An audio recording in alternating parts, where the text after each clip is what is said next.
Bonjour à toutes et à tous, bienvenue sur les rencontres ESC, Passerelle ESC qui continuent cet après-midi, c'est la dernière après-midi, nous avons encore 3 écoles à rencontrer, nous sommes particulièrement ravis d'accueillir l'ESC Chambéry-Savoie, bonjour. Bonjour. Alors l'ESC Chambéry-Savoie c'est d'abord Florence Touranchot, bonjour. Bonjour. Vous êtes directrice du programme Grande École. C'est exact. C'est ça, et à vos côtés Gabriel Gualino, et vous êtes responsable de la 3e année de ce même programme Grande École. Exactement.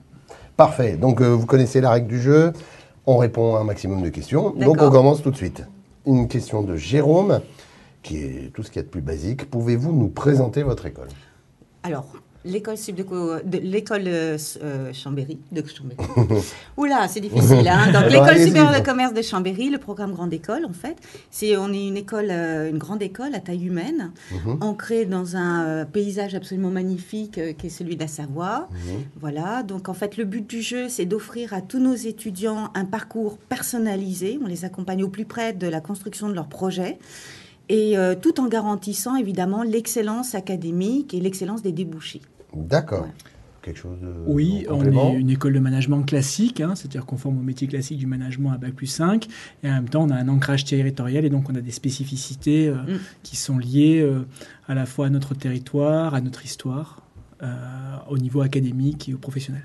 Eh bien, on va y revenir, je pense, tout de suite à tout ça, puisque la question suivante est un peu plus précise, une question de Babe. Quel est le positionnement de l'école? Alors, c'est différent de la présentation. Le positionnement, donc on a déjà un peu défloré le sujet peut-être avec le territoire, mais oui. Est-ce qu'il y a autre chose? Alors, le positionnement de l'école, M. Gualino. Alors, justement, au niveau académique, nous avons un positionnement basé sur l'innovation touristique. D'accord, c'est effectivement précis. L'entrepreneuriat. Et en fait, on a un positionnement aussi très marqué. Alors, je ne sais pas si on peut dire de positionnement, mais en tous les cas, une valeur, une philosophie, vraiment autour de la personnalisation du parcours. Par exemple, on est organisé d'une façon très originale. Au lieu d'avoir des responsables par discipline, on a des responsables par année. D'accord. Ce qui fait que chaque... Voilà, exactement. Gabriel est le responsable de la 3e année. Donc, en fait, chaque responsable d'année est au plus près de ses étudiants et les aide à construire le parcours. Et surtout fait le lien entre tout le corps professoral, l'administration, les étudiants, etc. Et ce qui est très intéressant, c'est que pour aider le responsable d'année justement dans l'accompagnement des étudiants, on a toute une équipe de coachs internes et externes qui accompagnent les étudiants pour leur permettre de construire leur projet professionnel. Et au fur et à mesure des années, on approfondit ce projet professionnel, on fait le lien avec tous les parcours qui sont possibles à l'école. Donc voilà, donc ça c'est une spécificité, un ancrage, on va dire une philosophie extrêmement forte de notre école. D'accord.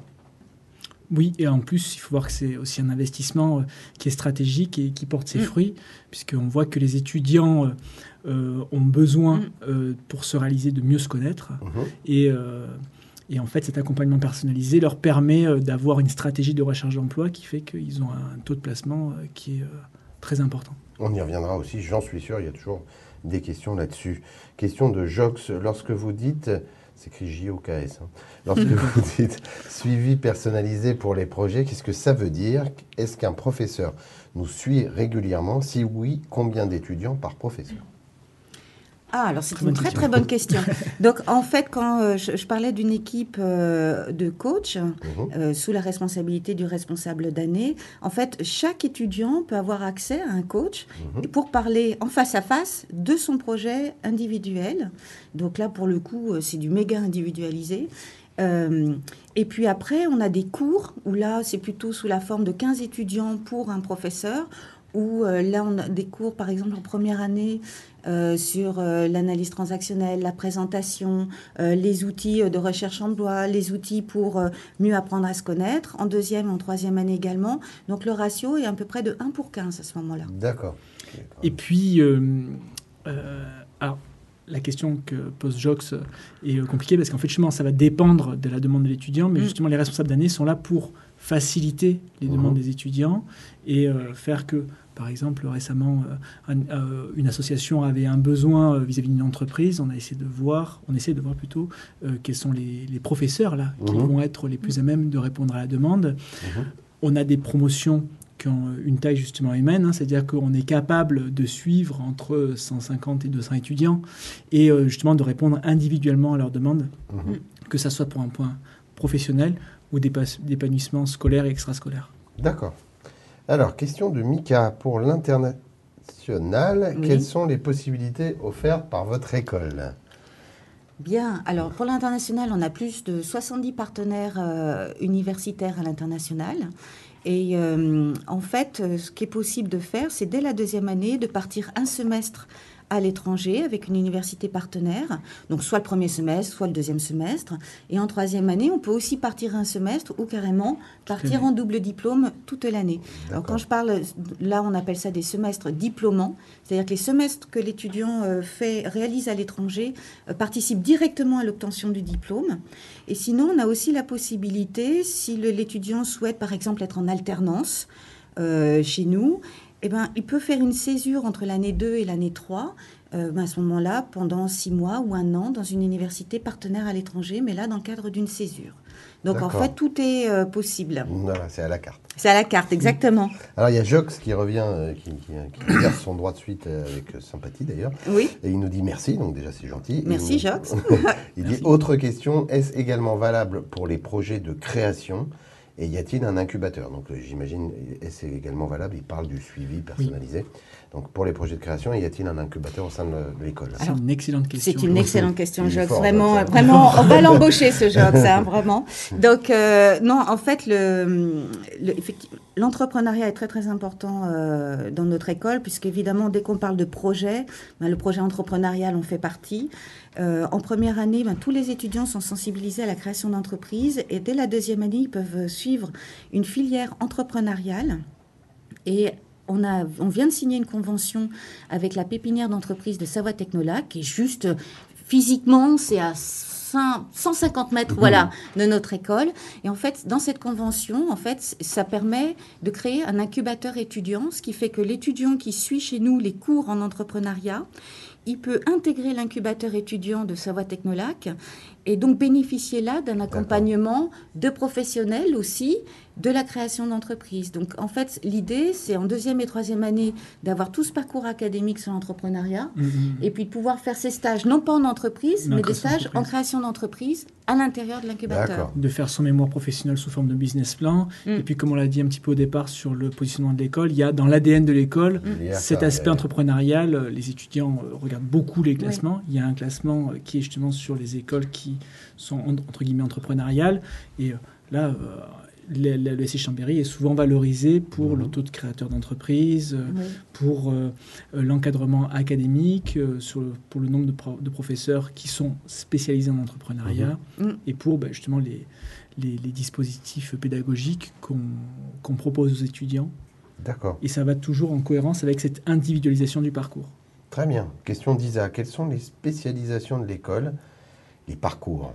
Alors, on a quand même pas mal déjà, mais on va approfondir maintenant. Bien sûr. Donc, les spécialisations, elles commencent en 2e année. Oui.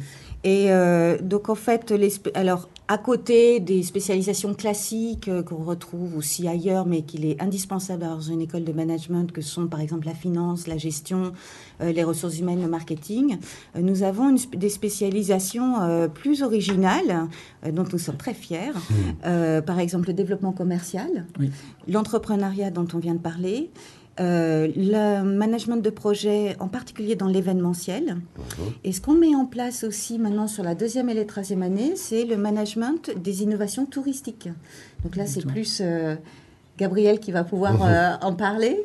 Oui, donc en partenariat avec justement la spécialisation marketing, on met en place un parcours qui est centré sur l'innovation touristique afin de proposer, entre guillemets, des ingénieurs touristiques, des ingénieurs en marketing qui vont être à la rencontre de la filière du tourisme. Ce n'est pas uniquement les hôtels, par exemple, mais c'est tout ce que porte la filière touristique est énorme. Elle n'est pas, à la base, c'est une demande qui est centrée sur l'économie locale, mais qui, pour la France, est un aspect stratégique. C'est 1% de la croissance française.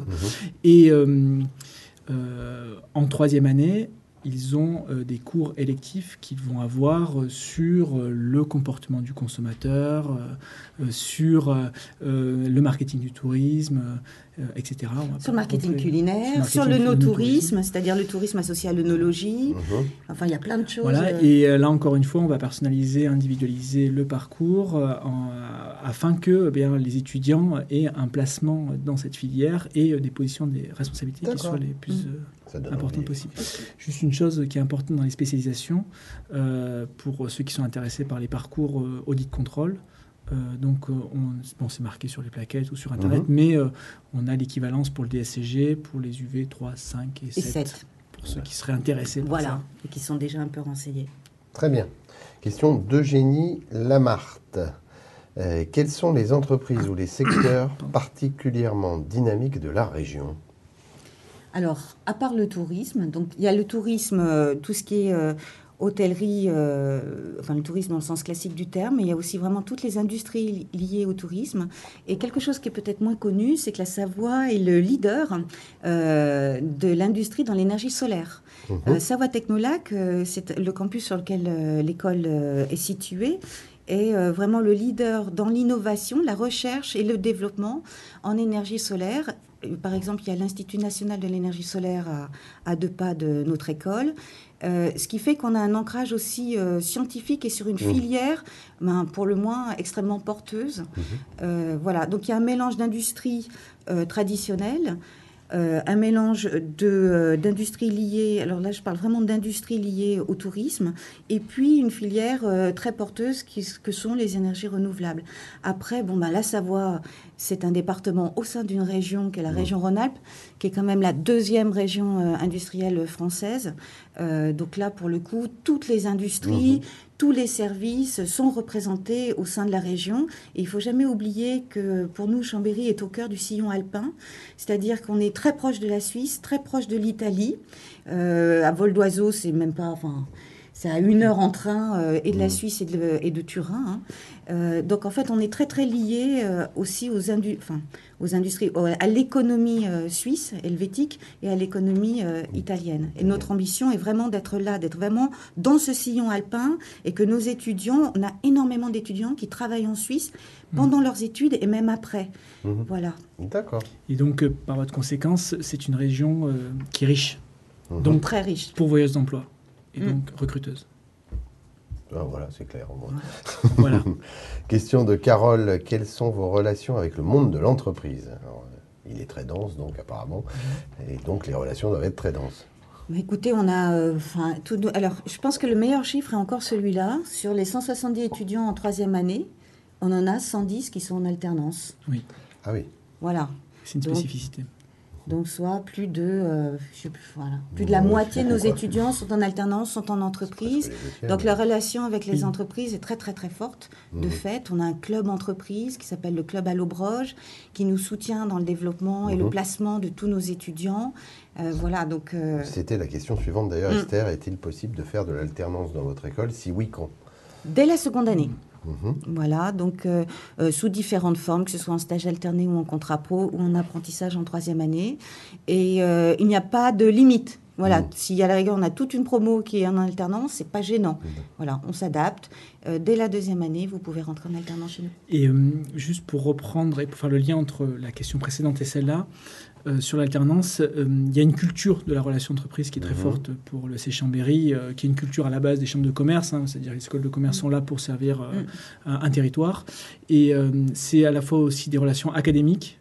On a fait par exemple le palmarès des stations à la base, parce que voilà, c'est quand même une région où il y a énormément de stations de ski, où la filière touristique est très forte. Première chose. La seconde chose, c'est qu'on répond à des demandes d'entreprises et des problématiques d'entreprise. Et résultat, par votre conséquence, il y a une telle proximité avec les entreprises que, justement, il est assez simple d'avoir de l'alternance. Et il faut voir que non seulement, en fait, on a un taux d'alternants en 3e année, mais dès la 2e année, qui est très fort, mais en plus qui est en évolution. Oui. Au rythme où ça va, la 3e année va être entièrement en alternance si ça continue, ce qui est intéressant pour les entreprises. Bien sûr, c'est intéressant pour les étudiants. Et intéressant pour nous, voilà. Et oui, puis aussi pour le fait de trouver un job à la sortie, c'est encore plus facile. Les statistiques montrent qu'évidemment, les alternants trouvent avant d'avoir terminé leur scolarité. Et ça va aussi dans le sens de l'individualisation des parcours, puisque justement l'alternance a pris une place qui a fait qu'on a dû adapter notre programme pour répondre favorablement aux demandes des entreprises et des étudiants. Je tenais aussi à dire que les entreprises intervenaient pas seulement, chez nous, pas seulement parce qu'elles sont pourvoyeuses de stages et d'offres d'emploi, mais aussi parce qu'elles participent à nos enseignements.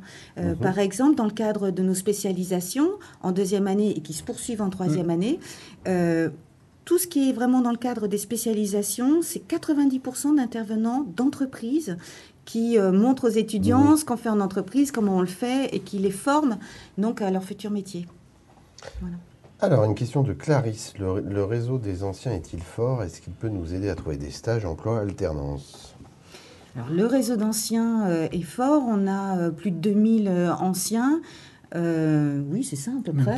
Même 3000, ça augmente chaque année. Donc, on a un réseau d'anciens actifs avec lequel, pas plus tard qu'hier soir, j'étais à une soirée des anciens sur Paris. Voilà. Donc, évidemment qu'il y a de l'entraide. Notre service communication et tout le service les enseignants-chercheurs sont en lien avec les anciens et pour aider, évidemment, les étudiants à trouver, à conseiller, à orienter également. C'est pas seulement pour une aide ponctuelle, c'est aussi un accompagnement. Et ce que me racontait un des anciens hier, c'est qu'en fait, quand vous arrivez chez nous, vous avez un parrain, donc de 2e année, qui parraine un étudiant de 1re année. Et lui, cet étudiant, donc cet ancien qui est sorti il y a 4-5 ans, il est encore en lien avec son filleul, si j'ose dire. Donc, où il se donne encore des conseils, etc. Donc, il y a aussi le réseau des anciens, c'est aussi chacun qui se le construit au sein de l'école, pendant l'école. Et ça, par exemple, c'est sous la forme, effectivement, de ces parrainages. D'accord. Et pour répondre par rapport au réseau, et ça fait aussi un lien avec l'entreprise, l'école est fortement ancrée dans les réseaux, genre CJD, le Centre des jeunes dirigeants par exemple, l'Union patronale, etc. Tous ces réseaux-là, ça se croise aussi avec le réseau des anciens. Et sur un plan plus général, les écoles de commerce ont une culture du réseau des anciens. Et là, c'est peut-être aussi un conseil pour les futurs entrants, c'est que c'est plus les étudiants qui ne savent pas mobiliser le réseau des anciens que une faiblesse d'un réseau des anciens. C'est-à-dire que justement, dans l'accompagnement qu'on fait, on essaye de les inciter. Ils ne vont pas assez voir les anciens, ce qui est dommage parce que à l'école, c'est une grande force. Bien sûr. Question de Lolo. Est-ce que vous proposez des doubles diplômes et combien de temps doit-on passer à l'étranger?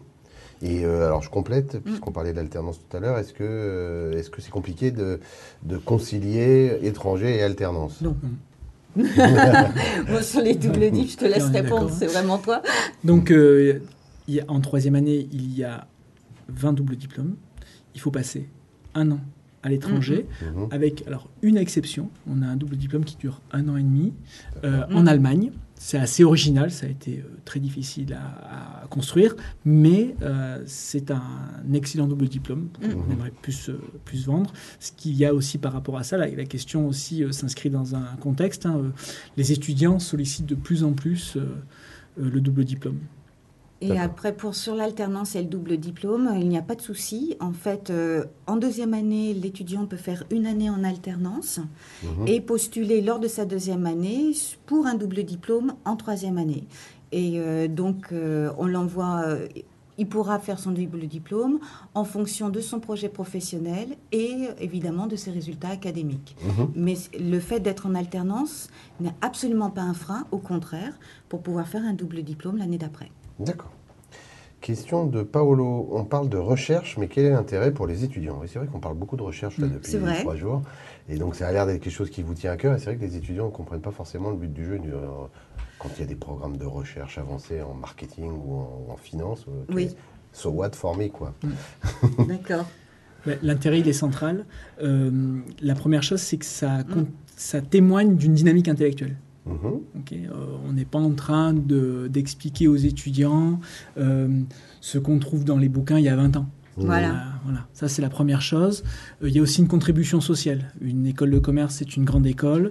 Les écoles sont accréditées par rapport à une qualité de recherche et une production. Et ça montre une certaine, entre guillemets, puissance à la fois intellectuelle mais de moyens. Donc, on va dire que la recherche, à la base, pour l'étudiant, ça peut être un indicateur. Mais aussi, une volonté de contribuer à la société. La deuxième chose, ça garantit soit une mise à jour des connaissances, ce qui est quand même important, ce qui revient un petit peu à ce que j'ai dit au départ, et aussi une différenciation. Nous avons des chercheurs, on avait parlé en entrepreneuriat, en innovation touristique, sur les serious games, etc., sur les fusions-acquisitions. C'est vous, ça, c'est voilà. C'est quoi excusez-moi, les serious games, c'est quoi? Les jeux sérieux. Oui, j'ai compris. Oui, en français. Ça veut dire quoi? Oula, c'est par l'intermédiaire... des jeux, non. Par l'intermédiaire de jeux, en fait, de jeux vidéo, de jeux en ligne, etc. C'est comment est-ce que vous pouvez apprendre en jouant. D'accord. Comme la des pédagogie jeux vidéo. par les jeux. Alors. Exactement. Oui, ça correspond à un double mouvement, un mouvement technique qui est que c'est une forme d'apprentissage, mais aussi un mouvement social qu'on appelle la gamification de la société, qui fait que on va passer par ludique pour passer un message. D'accord. Donc voilà. Plutôt basiquement, c'est ça. Et donc voilà. Et après, la troisième chose aussi qui est importante pour les étudiants, c'est au niveau de la recherche, c'est que ça garantit une méthode et que derrière, les étudiants répondent à des problématiques d'entreprise qui sont parfois très complexes et où il y a déjà eu la réponse en recherche. On parlait de marketing. Il y a des méthodes pour répondre à cette question et donc on va aussi initier les étudiants à ces méthodes. Oui. Le fait d'avoir des bons chercheurs, c'est peut-être la garantie d'avoir des professeurs qui vont donner une méthode qui tient la route pour répondre à des questions complexes d'entreprise. Et donc, en deuxième année, les étudiants, par exemple, sont entraînés à écrire un article d'études et de recherche sur la base donc, de l'analyse d'une littérature, de l'analyse d'une méthodologie.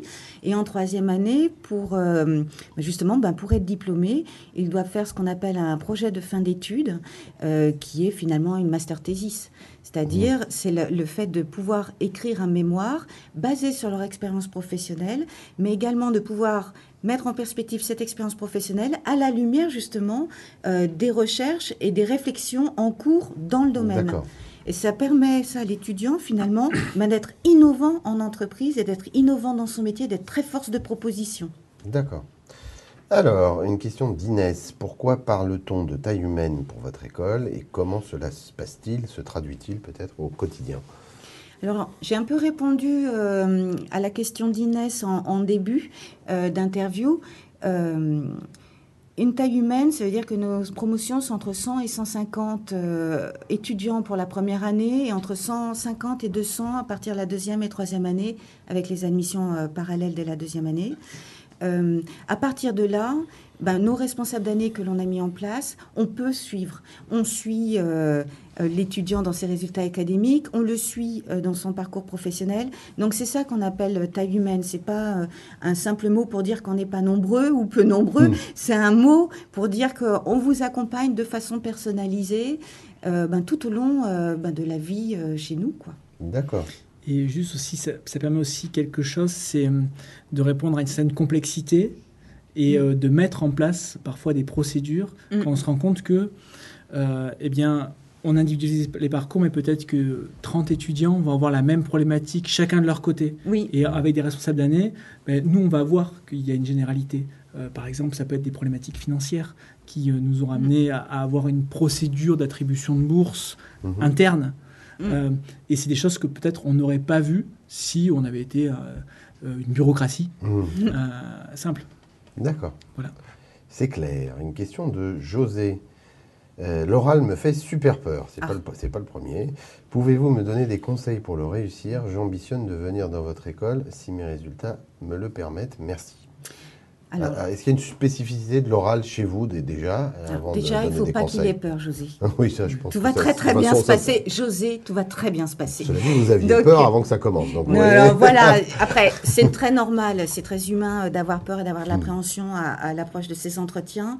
Mais justement, José va nous choisir autant que nous allons le choisir. C'est vraiment un échange entre adultes sur nous ce qu'on peut proposer et lui ce qu'il a envie d'amener. Donc déjà, José, venez tel que vous êtes. Pour paraphraser une célèbre entreprise, il faut venir tel que vous êtes. Après, les qualités que nous, on recherche particulièrement. On se le disait là en préparation, on était tout de suite tombés d'accord sur la curiosité. Il faut être curieux. Voilà, on va rechercher, nous, la curiosité, le dynamisme. Oui, c'est ça, c'est-à-dire que... Voilà. L'envie, l'implication, l'engagement. Exactement. Et il faut voir une chose, c'est qu'est-ce qu'un mauvais oral ? Tout de suite, d'avoir peur pour José, c'est très bien. Ça peut être un signe de talent, comme disait Sarah Bernard. Elle savait de quoi elle parlait. Elle savait de quoi elle parlait. Et un mauvais oral, c'est quelqu'un qui est sec au bout de 30 secondes. Ouais. Donc, c'est sûr que si en face de nous, on a quelqu'un qui est inerte, voilà. qui ne transmet pas une certaine lumière, ou une envie, en fait. Une envie. Et par rapport à ça, les étudiants doivent bien se dire, mais tiens, qu'est-ce que j'ai fait dans ma vie ? Même si, par exemple, je ne sais pas, moi, vous êtes champion de Scrabble. Voilà. Et vous dites, je n'osais pas le dire. Je suis à une école de commerce, on n'a rien à faire que je sois champion de Scrabble. Eh ben si. Parce que, vous champion ou même pas champion, juste, vous adorez ça. Vous êtes passionné de Scrabble sans être obligatoirement hyper bon dedans. Mais vous avez une envie, quelque chose. Bon, alors le Scrabble me vient, mais ça peut être le vélo, ça peut être vraiment toute forme de curiosité, d'envie, d'approfondissement. Venez tel que vous êtes, venez avec vous-même, n'ayez pas peur de ce que vous aimez. Et après, sur Alors justement, je complète parce qu'il y a une question qui insiste sur celle que j'avais déjà posée. Ma question, c'est en quoi va consister l'entretien oral et de combien de personnes sera composé le jury ? Donc la spécificité, donc 2 personnes dans le jury. 2 personnes. Déjà, ça met à l'aise quand même. Voilà, normalement un extérieur de l'école et une personne interne à l'école. Et après, l'oral va consister, vous allez tirer au sort un sujet de culture générale. Exactement. Avec des surprises. Avec des surprises. Donc, vous avez le choix entre 2 types de sujets. Un sujet de type réflexion et un sujet de type gestion. D'accord. D'accord. Alors, réflexion, c'est plutôt des citations, rebondir sur des citations d'ordre général, culture générale. Et les sujets type gestion, là, c'est plus des sujets autour de, on va dire, de l'économie, de l'actualité, etc. Donc, vous avez le choix entre 2 sujets. Vous prenez le sujet... Donc, on a le choix entre les 2. Vous avez le choix. Vous tirez au sort 2 sujets.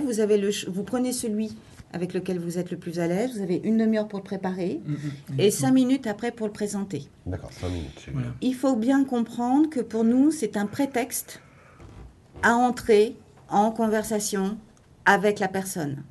D'accord. D'accord. Pour évaluer tout ce que vous avez dit tout à l'heure. Oui, on ne va pas évaluer. Alors, évidemment, si la personne nous dit n'importe quoi, évidemment, ça, peut-être qu'on va en discuter, mais c'est un support à l'échange. D'accord, oui, c'est clair. Et après, il y a un quart d'heure d'entretien sur, évidemment, la motivation, les compétences, les atouts, les envies. Le projet. Et les questions, il faut préparer ces questions avant de venir nous rencontrer. De la même façon que là, les internautes ont préparé des questions. Il faut préparer vos questions avant de venir nous rencontrer. Ne pas hésiter à les poser à toute l'équipe, tout le staff qui sera présent pour les accueillir et évidemment au jury. D'accord. On vient avec le désir de connaître la personne qu'on a en face de nous. Certains étudiants viennent pour s'entraîner. Bon, c'est bien, mais le but du jeu, c'est aussi qu'on partage un moment. C'est ça. Et un bon moment. Un bon moment. Tant qu'à faire. Tant qu'à faire. Question de Kevin, c'est grave si on n'a pas encore de projet professionnel précis. Peut-on le dire à l'oral ou est-ce que c'est discriminant ? Alors, pour moi, c'est pas grave. Du tout. Non, c'est pas grave. Non, c'est même classique. Voilà. Les prépas, c'est assez classique. À 20 ans, ne pas avoir un projet... Enfin, j'avais envie de dire, chacun est tel qu'il est. Vous n'avez pas de projet professionnel, on est là pour vous aider à le construire. Vous avez un projet professionnel, très bien, on est là pour vous aider à le construire et à l'accomplir. Donc, tout nous va. Ce qui est important, en revanche, c'est d'avoir la curiosité, de s'être quand même demandé qu'est-ce qu'on aimait faire, qu'est-ce qu'on aime peut-être moins faire, pourquoi, d'être allé se renseigner sur le marché du travail, peut-être à quoi correspondait cette envie. C'est, je sais pas, moi j'ai étudié le commerce, j'aime bien le commerce, qu'est-ce que je peux en faire ? Il faut quand même avoir creusé un petit peu. En revanche, ne pas avoir de projet...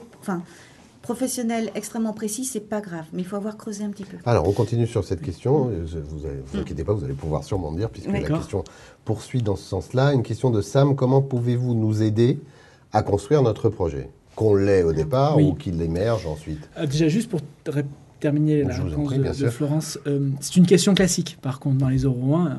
à France entière. En disant qu'avez-vous un projet, lequel. Il est certain, si le projet c'est juste devenir banquier, bon d'accord, on passe à autre chose. Il est certain qu'au plus le projet va exciter notre curiosité, au plus on va creuser. Maintenant, pour répondre à cette question sur je n'ai pas de projet, comment on accompagne, justement, il y a sur les 3 années un parcours, un accompagnement, encore une fois individualisé, via ce qu'on appelle le développement personnel et professionnel, qui est là justement pour faire émerger le projet de l'étudiant, C'est ça. soit à un niveau entrepreneurial, soit intrapreneurial, c'est-à-dire être un entrepreneur au sein d'une entreprise, soit... Ça, c'est intra-INTR, voilà. comme c'est saisi en même temps. Soit aussi à un autre niveau, qui est un niveau classique de projet professionnel. Pourquoi ? Parce que il faut savoir qu'un des principaux défauts vraiment, des étudiants, ça commence bien, c'est l'orthographe. Et donc un des principaux défauts des étudiants, c'est de ne pas avoir de projet à la sortie de l'école. Ah ouais, ça, c'est un défaut pour trouver un boulot. Et on essaye de construire avec l'étudiant son projet pour qu'il ait une stratégie quand il arrive face au recruteur et qu'il y ait une logique qui fasse que ça facilite son insertion professionnelle. D'accord. Question de l'Aclusa. L'Aclusa, c'est en Haute-Savoie, non ? Oui. Oui. C'est bien aussi. Oui. Est-ce que vous proposez une formation spécialisée en marketing sportif ? Alors, au sein du groupe ESC Chambéry-Savoie, nous proposons des formations en marketing sportif. Au sein du programme Grande École, nous avons des formations, effectivement, tout ce qui est marketing commercial. On parlait de management des innovations touristiques tout à l'heure. Tout ce qui est marketing sportif, pour nous, en fait partie. D'accord. On va aborder plus le marketing du sport au sein de cette filière comme une des composantes, justement, de l'attraction de la montagne. D'accord. Donc, on le fait de cette façon. Après, ce qui est sûr, c'est qu'au sein du groupe, on a ce qu'on appelle le CESNI, qui est le centre de sportifs de haut niveau. Oui, ça, il y avait une question. Voilà, donc si vous êtes sportif de haut niveau, si vous êtes sportif de grand niveau, on peut aussi adapter à ce moment-là votre parcours chez nous au programme Grande École. On a des moyens pour cela. Donc, il ne faut pas hésiter en tous les cas, à le dire et à le faire connaître dès d'ailleurs les jurys pour bien se présenter. Puis à ce moment-là, on vous identifie bien. Puis on peut mettre en place, on l'a déjà fait, on le fait régulièrement, mettre en place des parcours personnalisés aussi pour les sportifs de haut niveau. Oui, tout à l'heure, on parlait d'ADN. Le sport, la culture sportive est une autre composante de l'ADN de l'ESC. Alors ça ne veut pas dire que les gens avec des super de ski ou de vélo, on l'a déjà vu, hein. Mais ça veut dire qu'il y a une forte culture sportive, une forte tradition d'accueil des sportifs dans l'école. Alors, question de Paul Dollard. Il met le signe dollar après Paul. Quels sont les postes occupés par vos étudiants à la sortie de l'école ? C'est assez vague comme question, mais... Donc, alors, au niveau statistique, on va dire. Oui, voilà, c'est ça. Voilà. Il faut voir qu'en gros, il y a 28% des étudiants, entre 28 et 30% d'étudiants qui ont des postes en finance, contrôle, audit. Okay. Il y a 30% dans tout ce qui est commerce, vente, distribution. 15% dans tout ce qui est marketing. Et puis après, ça se répartit dans tous les postes, type supply chain management, voilà, etc. RH, etc. D'accord. Une question d'Hugues. Pouvez-vous nous parler de la vie associative ? Bien sûr. Alors, quelle question complémentaire d'Élodie, quel type d'association y a-t-il dans l'école ? Alors, il y a beaucoup d'associations dans l'école. Vous avez le traditionnel bureau des élèves, le bureau des sports dont on vient parler. Il y a un bureau humanitaire, le BDH. Une association qui s'appelle le Cabaret, qui est plus autour de la culture. Il y avait une association aussi au sein du Cabaret qui s'appelait Dionysos, qui était une association œnologie, etc., etc. On a également la Junior Entreprise qui s'appelle le CC, une autre association qui s'appelle Job Express qui aide les étudiants à trouver des jobs pour financer leurs études. Donc voilà, il y a tout un panel d'associations donc, qui sont très actives et très proches évidemment des étudiants qui arrivent. Le pôle culturel. Je ne l'ai pas dit ça, le pôle culturel ? Le pôle culturel. J'ai parlé de Cabaret. Voilà. Oui. Voilà, c'est ça. Voilà. Et mais tu as raison, c'est bien. Il faut être précis. Donc le pôle culturel et ce qu'on met en place aussi, c'est on vous parlait d'accompagnement personnalisé. Ça c'est pour un projet professionnel. Mais pour nous, le projet professionnel, ça va aussi avec un investissement, effectivement, dans l'association et dans les associations, qu'elles soient culturelles ou sportives. Donc, en fait, chaque étudiant au sein de son parcours master doit avoir un projet ou participer à un projet déjà existant associatif. Encore une fois, à l'intérieur de l'école ou à l'extérieur de l'école, dans la culture ou le sport. Donc ça, c'est très important pour nous. Et ils sont aussi suivis dans leurs projets associatifs pour leur permettre justement d'évoluer et parce qu'on est intimement convaincus que d'abord, que la vie à l'école est bien plus agréable quand on fait partie d'une association. Et deux, qu'en plus, cette expérience associative est intimement liée à une expérience personnelle et professionnelle. Et donc, il y a un triptyque ici, perso, asso, pro, qui doit être très, très important et qui leur permettra de se construire. Voilà. Alors, bien sûr, on l'a intégré au sein du programme pédagogique, parce que sinon, les étudiants, naturellement, ils vont faire que ça. Voilà. Et... c'est la première chose. L'autre chose, évidemment, pourquoi est-ce qu'on s'intéresse autant aux associations? Parce que ça contribue aussi au rayonnement de l'école. Des associations en bonne santé, c'est une image positive de l'école. Alors, une question que vous allez sans doute mieux comprendre que moi, de Céjas. Est-ce discriminant si on affirme que l'on souhaite continuer notre discipline sportive? Entre parenthèses, je suis au CESNI. Non. Au contraire. Au contraire, on sera très, très heureux. Voilà, ça vous fait pas peur, quelqu'un qui est... non, du tout. Continue à faire du sport et que ça va lui manger du temps? Non, c'est pas votre Non, ça nous fait pas du tout peur. En revanche, il faut bien que, ce que je disais tout à l'heure, en fait, Céjas, c'est ça? Oui, je crois. Voilà. Faites-vous connaître très tôt de nos équipes, et en particulier du responsable d'année, de façon à ce qu'on puisse voir comment on peut adapter votre parcours au nôtre. Parce qu'évidemment, un master, puisque c'est quand même le diplôme qu'il faut obtenir à la fin, il y a des attendus académiques. En revanche, après, on peut adapter le parcours pour permettre à Céjas d'être à la fois aux attendus académiques et bon dans sa discipline sportive. Gagner une médaille aux Jeux Olympiques. Voilà. Par exemple. Question de Maya. Au bout de combien de temps, en moyenne, on trouve du travail à la sortie et à quel salaire? Alors, moins de 3 mois. 85% de nos étudiants trouvent dans les 3 mois à la sortie de l'école. Et comme disait Gabriel tout à l'heure, pour les alternants, ils trouvent avant. Oui, c'est ça. C'est-à-dire qu'ils ont un CDI avant même la sortie de l'école. Exactement. Pour les autres, c'est entre 3 mois et 6 mois. Mais 85%, alternants compris, trouvent dans les moins de 3 mois à la sortie de l'école. Dans les 3 mois, oui. Dans les 3 mois. Et le niveau de salaire? Oui, les classiques, c'est entre 30 et 40 euros. Voilà. 30 et 40 kilos euros. Pas beaucoup, sinon. Non, alors ça serait... C'est pas beaucoup, sinon. Ça serait une contre-perf, là. Hein. Oui. Non, il est entre 30 et 32 000 euros par an. Oui, moi, C'est ça. Question de Martial. Est-ce qu'il y a un campus pour se loger? Oui. Oui. C'est pas très compliqué de se loger Non, c'est pas compliqué. Entre le campus sur lequel nous sommes, Aix-les-Bains et Chambéry, en fait, il y a largement de quoi se loger. Et dès que vous êtes admis à l'école, vous êtes mis en contact avec le bureau des élèves qui s'occupe de retransmettre toutes les informations possibles et imaginables sur les bons plans, je dirais, pour pouvoir se loger pas cher. Oui. Et en plus, on est sur un technopole. Le technopole, il y a l'Université de Savoie, les arts et métiers, etc. Il y a beaucoup de logements associatifs, de logements étudiants au sein de cette zone. Il y a eu beaucoup, un bâti assez important, un immobilier assez important pour loger les étudiants. Alors Thomas 57 nous demande, les transports en commun sont-ils efficaces à Chambéry? Oui, il y a le bus. En fait, on est desservi par ligne de bus. Il y a un partage auto. On peut venir en vélo aussi. Non, il n'y a pas de souci. Ouais, en vélo, par chez vous, ça va pas être... Non, c'est tout plat. Ah bon, très bien.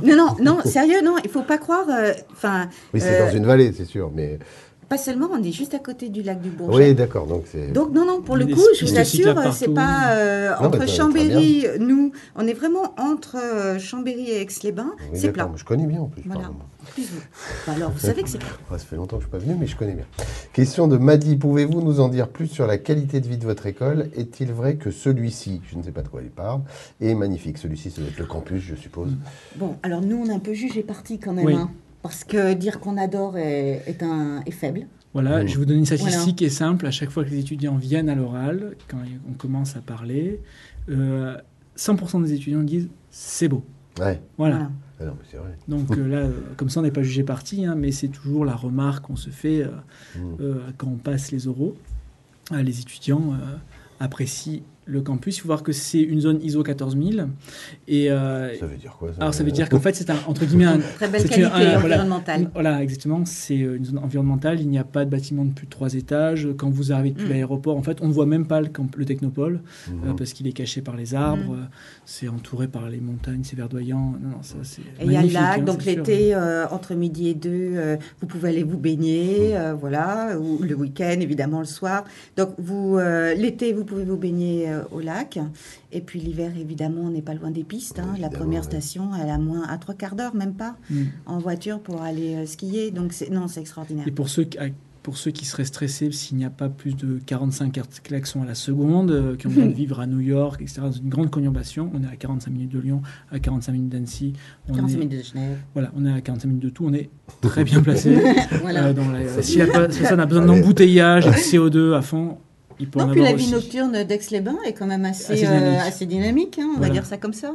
Et je crois que c'est pas la peine de poser la dernière question parce que vous y avez déjà répondu. Pourquoi choisir votre école plutôt qu'une autre? Alors il y a peut-être des aspects autres que le cadre de vie qui amènent à choisir votre école. Parce que le cadre de vie, ça y est, c'est fait. Je pense que vous pouvez allier à la fois l'excellence académique, un parcours personnalisé, un vrai projet de vie, et des gens qui vous accompagnent, toute une équipe pédagogique qui vous accompagne à réaliser ce projet de vie, et puis aussi un cadre exceptionnel. Donc vous avez moi je vois ces trois clés qui feraient que moi, je nous choisirais. Voilà. Très bien. Mais on va vous demander à tous les deux, ou à l'un d'entre vous, c'est vous qui décidez, un petit mot de conclusion pour donner envie à nos auditeurs, à nos internautes de venir vous rencontrer, de passer l'entretien chez vous. Moi, j'ai déjà un peu de conclure, là, en disant entre le projet de vie, l'environnement et puis l'excellence académique, j'espère vivement retrouver le maximum d'entre vous lors des jurys, puis parler de tout ça avec vous. Voilà. Moi, j'ai une petite anecdote. Ah, allons-y, terminons par une petite anecdote. En 93, j'ai passé les oraux de l'ESC Chambéry. Ouais. D'accord. Et j'avais eu toutes les écoles que j'avais passées. Et j'avais fortement hésité à l'ESC Chambéry. Il y avait quelque chose, il y avait une ambiance, il y avait une culture qui m'avait arrêté. Il y avait une espèce de joie de vivre. Au départ. Moi, je venais du Sud. D'accord. Il y avait une joie de vivre et vraiment, ça m'avait interpellé. Voilà. À l'époque, c'était une toute nouvelle école de commerce qui allait avoir justement ce futur campus. Et 20 ans après, les étudiants avaient l'air de s'éclater. Ils étaient heureux. Voilà. Nous, on est heureux. Voilà, très bien, ça se voit, c'est vrai. Ok, merci beaucoup à tous les deux. Merci. En tout cas, c'était un plaisir, effectivement, de partager ce moment avec vous. Et on continue là tout de suite, dans un quart d'heure avec le SC3. À tout de suite.